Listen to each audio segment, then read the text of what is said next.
नमस्कार, बहुत स्वागत है आपका। इंडिया वॉइस देख रहे हैं आप और मैं हूं आपके साथ शिवम सोनी। उत्तर प्रदेश में एमएलसी चुनाव की गूंज सुनाई देने लगी है और इसी को लेकर भारतीय जनता पार्टी और सपा तैयारी में जुट गई है। बीजेपी प्रदेश अध्यक्ष भूपेंद्र चौधरी ने आज लखनऊ दफ्तर में अहम बैठक की और एमएलसी चुनावों के साथ साथ 2024 के समीकरणों को भी साधा और रणनीति बनाई गई। हालांकि उत्तर प्रदेश में 5 सीटों पर होने जा रहे एमएलसी चुनाव में 3 सीटों पर भाजपा का कब्जा है तो वहीं 2 सीटें निर्दलीय के खाते में हैं। हालांकि समाजवादी पार्टी का इन 5 सीटों में से किसी भी सीट पर कोई प्रतिनिधि नहीं है। ऐसे में अब देखने वाली बात यह होगी कि इन 5 सीटों में होने जा रहे चुनाव में भाजपा का कमाल करेगा या फिर साइकिल धमाल मचाएगी। इसी मुद्दे पर आज होगी बात। हमारे साथ मेहमानों का एक खास पैनल भी होगा साथ, लेकिन उससे पहले रिपोर्ट आप देखिए।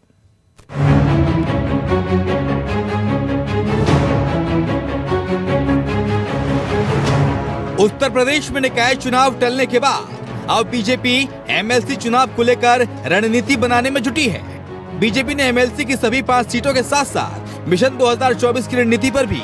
तभी तो एमएलसी चुनाव से पहले शनिवार को लखनऊ बीजेपी दफ्तर में प्रदेश अध्यक्ष भूपेंद्र चौधरी के नेतृत्व में तमाम दिग्गज एक साथ एक छत के नीचे इकट्ठा हुए और फिर मंथन और चिंतन के बाद तय हुआ कि बीजेपी एमएलसी चुनाव के साथ साथ 24 के लिहाज से भी उन सीटों पर जोर लगाएगी जहां बीजेपी 19 के चुनाव में यूपी में मात खाई थी। तभी तो बीजेपी प्रदेश अध्यक्ष भूपेंद्र चौधरी ने साफ किया है कि जिन 14 सीटों पर लोकसभा में हम हारे थे उन पर भी हमारा मंथन चल रहा है। केंद्र के सभी मंत्रियों का प्रवास होगा जिसमें राष्ट्रीय अध्यक्ष जेपी नड्डा और गृह मंत्री अमित शाह का भी प्रवास होगा। यूपी के अलग अलग जिलों में हमारी तैयारी पूरी है। हम संगठन में भी आंशिक बदलाव करेंगे। राष्ट्रीय नेतृत्व से अनुमति मांगी है। वहीं यूपी में होने जा रहे एमएलसी चुनाव में बीजेपी उपचुनाव जैसा खराब प्रदर्शन नहीं दोहराना चाहती। इसी को लेकर पार्टी अभी से रणनीति बनाने में जुट गई है। हालांकि इससे पहले बीजेपी कई दौर की मीटिंग कर चुकी है और चुनाव वाले क्षेत्रों में हर एक मतदाता पर अपना एक कार्यकर्ता तैनात कर रखा है। बीजेपी को उम्मीद है कि परिणाम उनके पक्ष में आएंगे।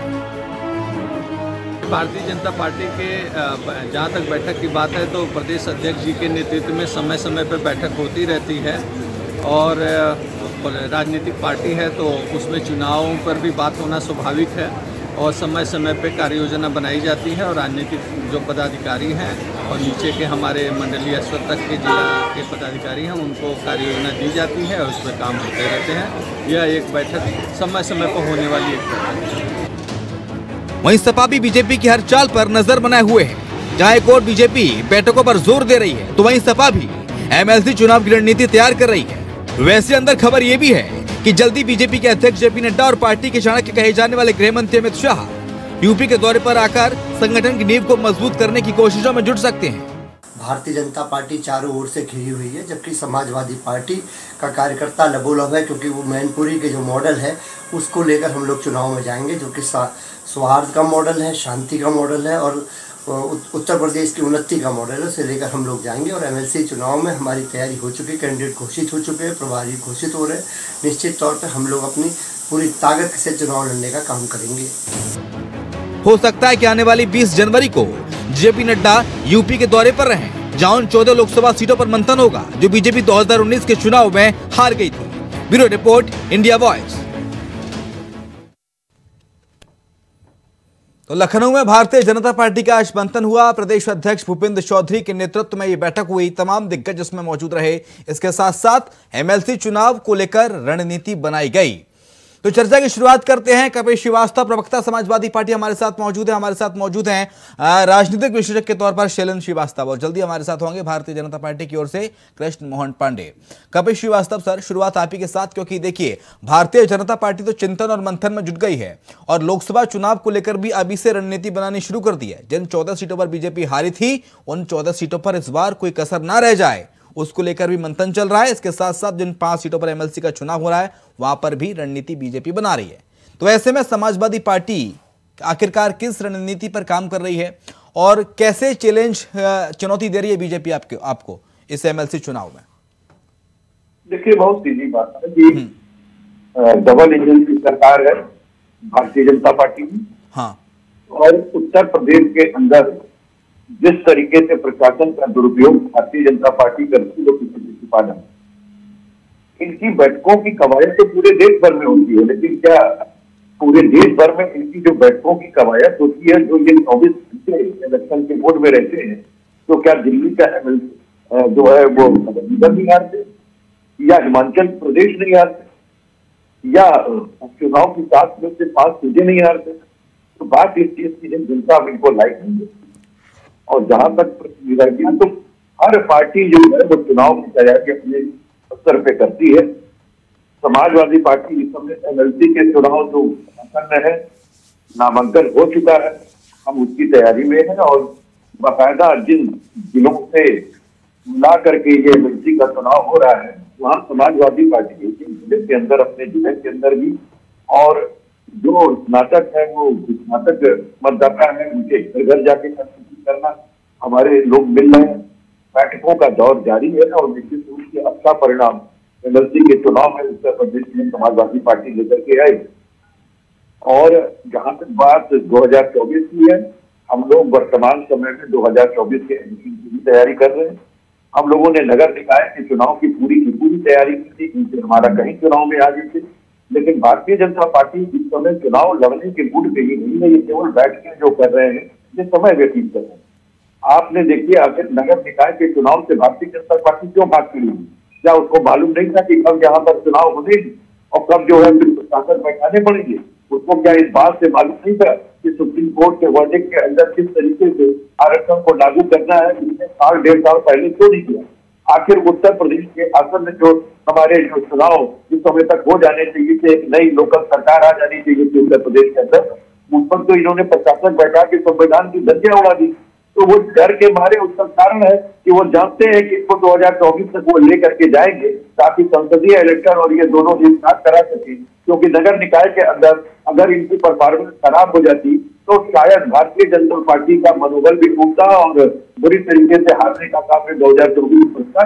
इसलिए ये लोग चुनाव में हार से घबरा गए और इन्होंने नगर निकाय चुनाव को अपने षड्यंत्र के तहत करवा दिया। ये तो हकीकत है। लेकिन कपिल जी, सवाल यह है कि आप ही ने कहा कि देखिए डबल इंजन की सरकार उत्तर प्रदेश में चल रही है बीजेपी की, तो क्या उपचुनाव में जो प्रदर्शन रहा समाजवादी पार्टी का, क्या वो प्रदर्शन आप दोहरा पाएंगे इस बार MLC चुनाव में भी? क्योंकि इसमें जिन 5 सीटों पर चुनाव होने जा रहा है सर, उसमें एक भी सीट नहीं है आपके पास। नहीं, इसमें बिल्कुल ठीक बात है, हमारी अपनी सीटें नहीं है, लेकिन हम उन सीटों की बहुत मजबूती से लड़ रहे हैं और इसमें कहीं दो राय नहीं कि उसमें से कई सीटें समाजवादी पार्टी जीतने के कगार पर है। हाँ। लेकिन मैंने आपसे क्यों कहा, हाँ। ये देखिए, हम भले ही मैनपुरी 2,83,000 मतों से जीते, हाँ। लेकिन हमारी वहां 3.5 लाख से कम की नहीं होनी थी जिस तरीके से हम लोग ने खतौनी जीती। लेकिन हकीकत ये है कि इन्होंने शासन और प्रशासन के दम पर 25-50 हजार वोटों का ये अंतर करा देते हैं, इसमें कहीं दो राय नहीं, ना कि फटवा करके लोगों को भगवा देते हैं। और आपने रामपुर के अंदर देखा, इलेक्शन के ऊपर जो है सुप्रीम कोर्ट में भी हम लोग गए हैं, वहां पे 20 राउंड की गिनती में समाजवादी पार्टी 6,500 वोटों से आगे चल रही थी और बाकी 9 राउंड की गिनती में जितने वोट थे वो सब भारतीय जनता पार्टी अपने खाते में डाल दी और हमारे कार्यकर्ताओं पर लाठी चला करके उन्हें हटा दिया। और मीडिया तक को नहीं पता है कि 9 राउंड के चुनाव की गिनती क्या है। तो इस बात को सोचिए कि देश में और प्रदेश में तानाशाह पूर्वक सरकार से नहीं है, उनके बीच आपको एक इलेक्शन लड़ना है। हम लोग पूरी ताकत से लड़ रहे हैं, इससे डरने वाले नहीं। ठीक है, कृष्ण मोहन पांडे भी हमारे साथ चर्चा में शामिल हो गए हैं, प्रवक्ता भारतीय जनता पार्टी। कृष्ण मोहन जी, बहुत स्वागत है आपका। सर, कपिल श्रीवास्तव कह रहे हैं कि आप तो हमेशा चुनावी मूड में रहते हैं, जनता के विकास की तो कोई परवाह नहीं बीजेपी को, जब देखो तब हमेशा चुनाव को लेकर रणनीति बनाते रहते हैं। रणनीति ये नहीं बनाई जाती उत्तर प्रदेश में कि प्रदेश का विकास कैसे हो, कैसे जनता में खुशहाली लाए, कैसे युवाओं की नौकरी लगे, रोजगार आए। पार्टी का सवाल, भारतीय जनता पार्टी का कार्यकर्ता 24 घंटा जनता के बीच में रहता है, जनता के दुख सुख के साथ खड़ा रहता है। जो भी समस्या है उसको अपने उच्च स्तर पर उठाने का प्रयास करता है, उसको ठीक ढंग हम ठीक भी करते हैं अपने सांगठनिक स्तर पर और उसको नहीं कर सकता जी। रही बात जनता की समस्याओं को समझाते हैं, भारतीय जनता पार्टी से बेहतर कौन समझ सकता है, क्योंकि भारतीय जनता पार्टी गरीब लोगों की पार्टी है, शोषित बच्चों की पार्टी है, दबे कुचले लोगों की पार्टी है। भारतीय जनता पार्टी किसी परिवार की पार्टी नहीं है। भारतीय जनता पार्टी ने सदैव जनहित के मुद्दों को अपना सर्वोपरि बनाया है। उसी को मैं ये पूछ रहा था सर, लोकसभा चुनाव मतलब MLC चुनाव के सहारे लोकसभा चुनाव की रणनीति को साधने के लिए आखिरकार किस रणनीति पर बीजेपी काम कर रही है? क्योंकि लोकसभा अभी MLC चुनाव तो अभी होना है, लोकसभा चुनाव अगली साल होना है, जिन 14 सीटों पर आप हारे थे उन 14 सीटों पर भी अपनी दावेदारी मजबूत कर रहे हैं। आखिरकार प्लान क्या है बीजेपी का, किस रणनीति के तहत आप आगे बढ़ रहे हैं? देखिए, भारतीय जनता पार्टी का एक ही प्लान है, गरीब कल्याण की व्यवस्थाओं को संचालित करना। हाँ। गरीब कल्याण की योजनाओं को समाज के ठीक ढंग तक पहुंचाना, जो बेरोजगार लोग हैं उनकी रोजगार की व्यवस्थाओं को ठीक ढंग से संचालित करना, जो उत्तर प्रदेश में दबा कुचला वर्ग है उसको फिर दिलाना। और मैं पुनः एक बात कर लूं, जहां तक एमएलसी चुनाव का सवाल है, एमएलसी चुनाव जो है ये शिक्षक स्नातक का चुनाव है, बौद्धिक वर्ग का चुनाव है। बौद्धिक वर्ग जाता है कि भारतीय जनता पार्टी जो उनके भविष्य चीजों को ठीक कर सकती है। और यदि लोकसभा की बात करें तो हम 14 जीते, 17 जीते, 19 भी जीते और 22 जीते और अब 24 की बारी है। तो 24 में हम जनहित के मुद्दों को, सामाजिक मुद्दों को जो आज तक ठीक करते आए, समाज में बेहतरी कैसे ला सकते हैं, देश राष्ट्र का विकास कैसे हो सकता है। और आज हम सिर्फ इसको चर्चा नहीं कर रहे हैं कि हम गरीब वर्ग को कैसे व्यवस्था दे सके, हम उससे एक कदम आगे बढ़ चुके हैं कि समाज का अंतिम व्यक्ति का संसद के उस पटल पर सबसे दबाव कुचला व्यक्ति कैसे पहुंच जाए। और इसके साथ साथ दुनिया के मानक पर देश कैसे आगे बढ़े, दुनिया में आके दुनिया के देशों से आगे आकर क्या कर, उनके निवेश के साथ, उनके व्यापार के साथ, उनके सामूहिक व्यवस्थाओं के साथ कैसे हम बढ़ सके, उनसे आगे निकल सके। अब तो इससे आगे बढ़ रहा है। और Bharatiya Janata Party Shailendra Srivastava sir, Shailendra Srivastava sir, ये एमएलसी चुनाव को आप किस नजरिए से देखते हैं और साथ ही बीजेपी की जो रणनीति है 2024 को लेकर एमएलसी चुनाव के जरिए, क्योंकि अभी 20 तारीख को उम्मीद है कि जेपी नड्डा भी उत्तर प्रदेश के दौरे पर रहे हैं, उसके बाद अमित शाह भी आ रहे हैं, तो एमएलसी चुनाव तो बहाना है, निशाना 2024 पर है भारतीय जनता पार्टी का। शैलेंद्र सर, उनको यह भी जताना है कि आपको अगले चुनाव की तैयारी के लिए ये लाभ का पत्र दिया जाता है। हाँ। और साथ ही साथ ये भारतीय जनता पार्टी ने एक नई विधा का प्रयोग किया है भारत की राजनीति में कि संगठन का एक काम लगातार के लोगों को जोड़ना और चुनावी राजनीति में अपने आप को हमेशा बीस साबित किए रखना। ये एक पैरेलल उन्होंने व्यवस्था बना दी और सत्ता हासिल करना ये उन्होंने एक अलग विषय कर दिया कि ठीक है, हमारी अगर ये लगातार स्थिति बनी रहेगी तो सत्ता तो हर वक्त हमारे हाथ में रहेगी। और सत्ता चलाने के लिए उन्होंने अपना एक अलग थिंक टैंक, इनके पास हर लाइन के लोग हैं, उनको लगा रखा है कि ठीक है आप बताते रहिए सत्ता में जो पॉलिसी लेवल पर चेंजेस होने हैं, जो इसका असर दीर्घकालिक होना है, वो सरकार के माध्यम से उनके थ्रू हो रहा है। और संगठन के लोगों को एक तरफ लगा रखा गया है कि केवल चुनाव जीतिए, जितने तरह के चुनाव हो सकते हैं हर चुनाव में काबिज होइए और उसमें जहां जरूरत पड़े वहां सरकार का भी सहयोग दीजिए। तो इस वजह से भारतीय जनता पार्टी का टक्कर देने के लिए आज कोई इकलौती पार्टी पूरे भारत में नहीं है। इसीलिए विपक्ष एक मोर्चा बना रहा है कि थोड़ा सा तुम आगे बढ़ो, थोड़ा सा हम आगे बढ़े, लेकिन समन्वित रूप से कोई एक इनके टक्कर में नहीं है। ये अलग बात है कि कोई भी नई विधा, नई प्रैक्टिस जब आ जाती है सामने लोगों के बीच में तो बहुत लोग उसको कॉपी करके एक कदम आगे बढ़ करके उसका तोड़ निकालते हैं। तो ये एक अच्छी बात है कि लोकतंत्र के लिए कि जो भी राजनीतिक दल की परिकल्पना की गई है तो एक राजनीतिक दल उसमें पूरी तरह से समर्पित भाव में अपने आप को आगे किए हुए है। ठीक है, लेकिन कृष्णमोहन पांडे सर, बीजेपी तो कह रही है कि हम तो मैनपुरी मॉडल को लेकर आएंगे और मैनपुरी में जिस तरह से विकास किया समाजवादी पार्टी ने और उसी मॉडल की तर्ज पर इस बार एमएलसी चुनाव भी लड़ेंगे और लोकसभा चुनाव भी लड़ेंगे। देखिए, जहां तक मैनपुरी मॉडल की चर्चा, हाँ, तो हमने कभी बात किया मैनपुरी में, जब उसने और सिर्फ मैनपुरी की बात क्यों करे।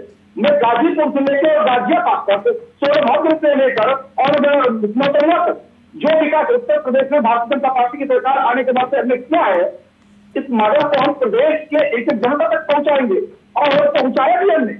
हम उत्तर प्रदेश में चुनाव में नहीं जाते कि चुनाव में जीत रहा है, हम इसलिए जाते हैं क्योंकि बेहतर व्यवस्था दे सके, बेहतर संचालन दे सके, बेहतर एक ऐसी व्यवस्था दे सके जो आज तक उत्तर प्रदेश को शोषित करती रही, वंचित करती रही, लोगों को उससे अलग निकालकर उनको समाज के अगले पायदान पर समाज मुख्य धारा में लाने का काम करने के लिए हम चुनाव में जाते हैं और भारतीय जनता समझ रही है। इसलिए भारतीय जनता पार्टी को लोग स्वीकार कर रहे हैं और स्वीकार भी कर रहे हैं।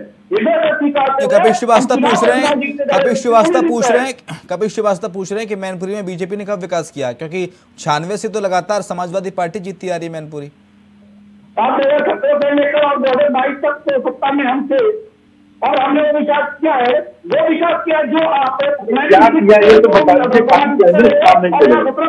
बताइए क्या किया आपने विकास किया, आपने अपराध का विकास किया है, दंगों का विकास किया है, आपने हर जिले में गुंडा तैयार कर दिया, हर जिले में ठीक है, ठीक है, समाजवादी पार्टी के पास आता हूँ। कपिश सर, एक और तो मैनपुरी मॉडल आपका, एक और पूरा उत्तर प्रदेश का मॉडल, पूरा देश का मॉडल, डबल इंजन की सरकार, तो मैनपुरी मॉडल चल पाएगा क्या लग रहा है आपको इस बार? क्योंकि लोकसभा चुनाव भी है, एमएलसी चुनाव भी है, निकाय चुनाव भी है। मॉडल का मतलब ये है, हाँ, देखिए हमारे लिए तो अखिलेश यादव जी की जो सरकार चली 2012 से 17 उसका आईना हमें किसी को नहीं दिखाना, सभी देख रहे हैं।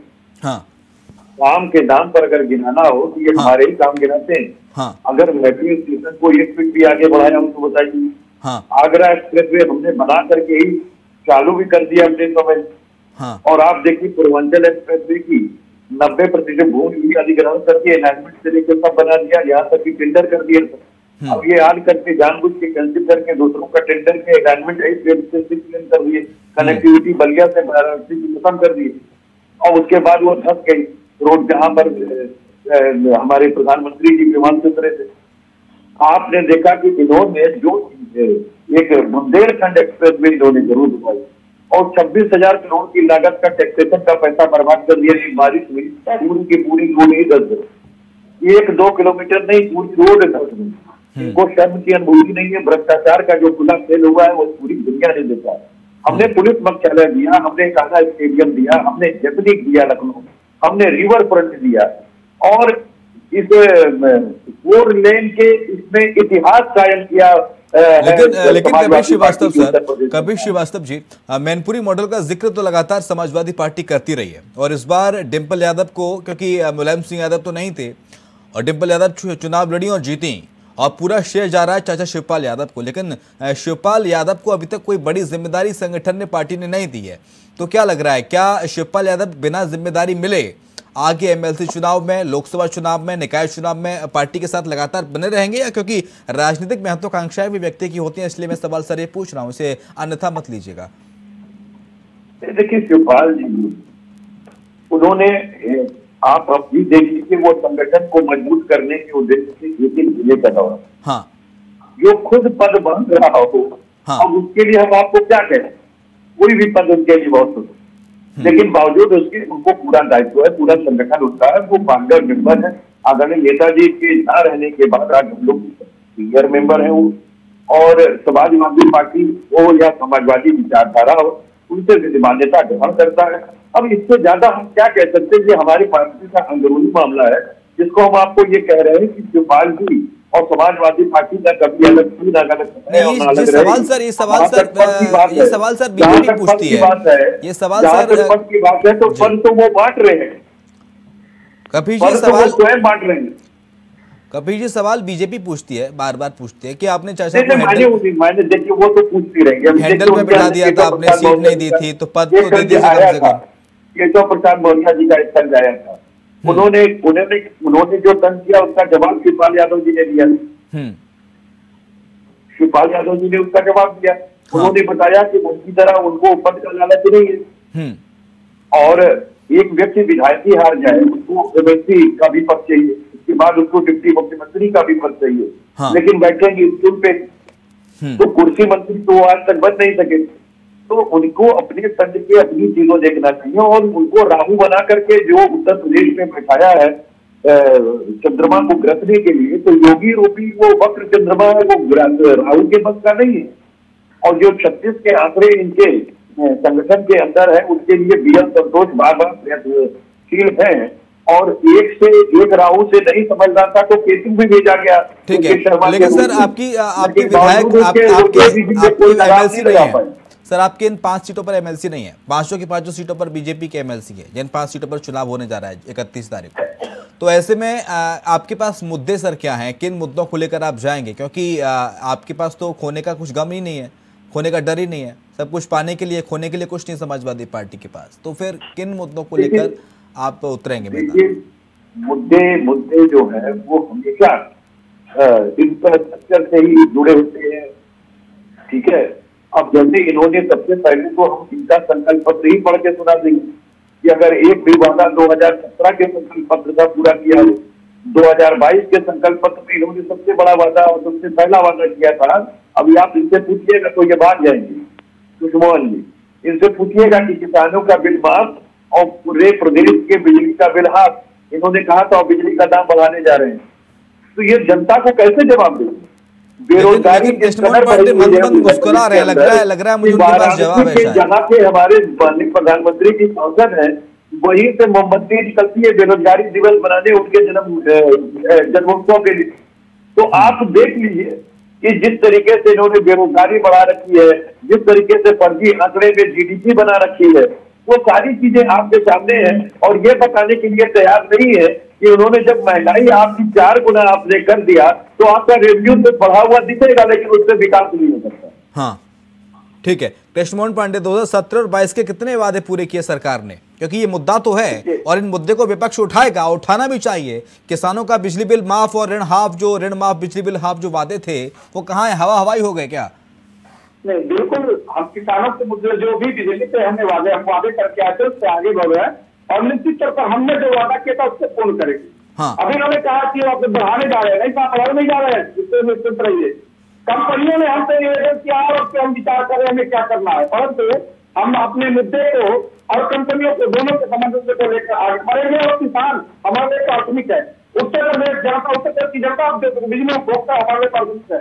और आपने कहा बेरोजगारी, बेरोजगारी में तो सुनकर बड़ी हंसी आती है कि यही समाजवादी सरकार थी जो 5 वर्षों के कार्यखंड में मात्र 1,93,000 सरकारी नौकरियां दे पाई और भारतीय जनता पार्टी ने 6 लाख नौकरियां दी 2 बार कोरोना काल होने के बावजूद भी, और ये बेरोजगारी की बात करते हैं। वही वाली बात है कि किसी ने कहा है कि कहर होता है क्या, आगे आगे होता है क्या, तो वही वाली ये बात कहने की कोई जरूरत नहीं है। ये चुनाव जो है पढ़े लिखे बौद्धिक वर्ग का चुनाव है, जवाब नहीं दिया वर्ग का चुनाव है, जानता है जवाब नहीं दिया, जवाब नहीं दिया। कितने वादे पूरे हुए? आपके संकल्प पत्र के कितने वादे पूरे हुए? कृष्णमोहन पांडे, कपिल श्रीवास्तव पूछ रहे हैं कि आपके संकल्प पत्र के कितने वादे पूरे हुए?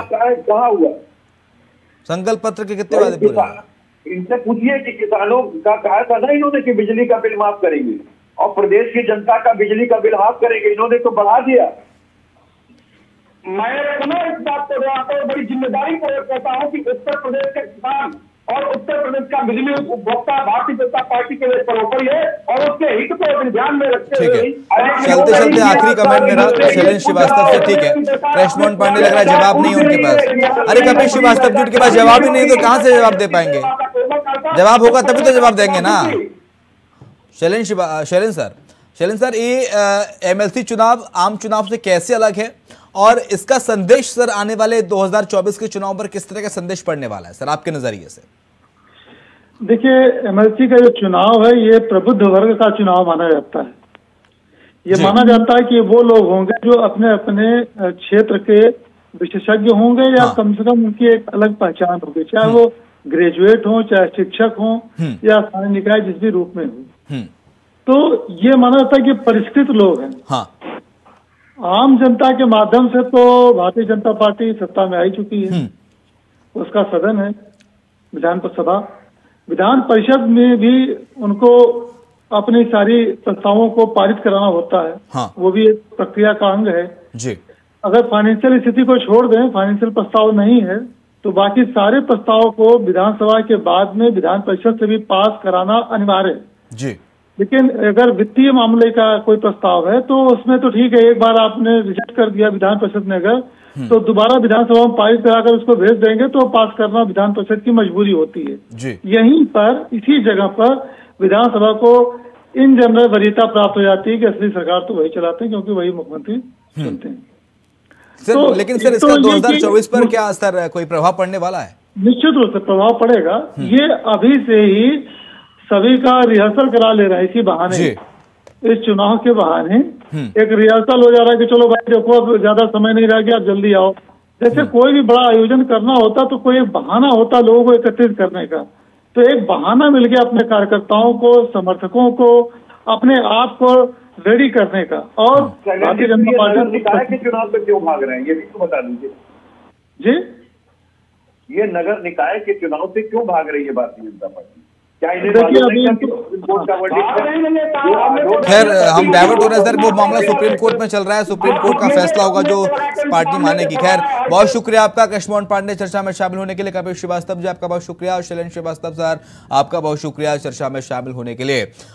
और इसी के साथ हमारी इस खास पेशकश में इतना ही, खबरें लगातार जारी हैं।